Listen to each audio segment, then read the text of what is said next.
With the addition of the 7 new note types and the retiring of all the old note types, there is going to be a transition period for reviewing notes where the ability to filter by note type is going to be reduced. So we're going to take a look at 2 ways of reviewing those progress notes using the chart view.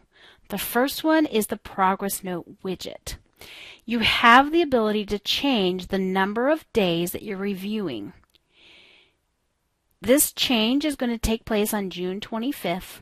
So if you're coming in here to review notes in June or July and you want to see the last 60 days or 90 days, there will not be enough of the data in the system yet using those new note types. They didn't go into effect until June 25th, so until July 25th, there will not be 30 days worth of information. August 25th will be when there's 60 days of information.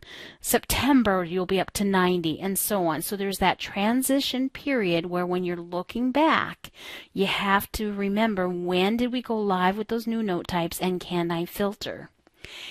Since there is no data in the system using those new 7 note types, if I tried to filter by one of those, I would not get any information returned because that data does not exist yet.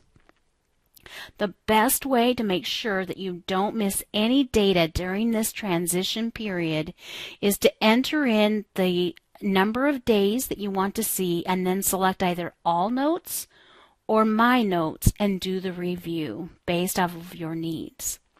Eventually, so 30 days down the road, and you're running this widget in July, you'll be able to use those additional filters to filter out the legal status notes or the care management notes. But you're going to have to wait until enough data is in the system to do so. The other way that we review progress notes is the forms list on the left-hand side, which includes individual progress note and crisis progress note.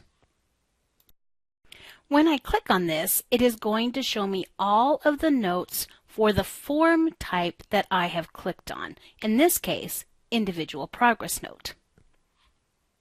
One of the things that you will see is the note type is going to have that tilde inactive.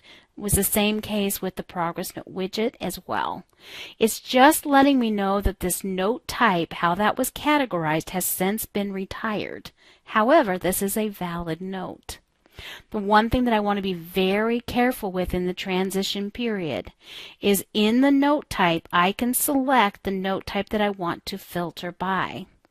Even though these have that tilde inactive, these are valid notes during that time period. So if I'm going to filter and I want to find those psychiatrist notes, I am going to have to use the psychiatrist inactive to be able to find those old note types. Now, eventually, what will happen is all of those new types are going to be used as you build more and more information. Pretty soon, these are going to fall off of that list because they're going to be very old and they're not what you're filtering for. So this truly is transition planning, and eventually you can filter, but in the transition period, you want to be very careful and include those ones even though they say inactive, because those are your valid note types and you don't want to miss anything during that transition period. And that is everything that pertains to viewing notes in ChartView.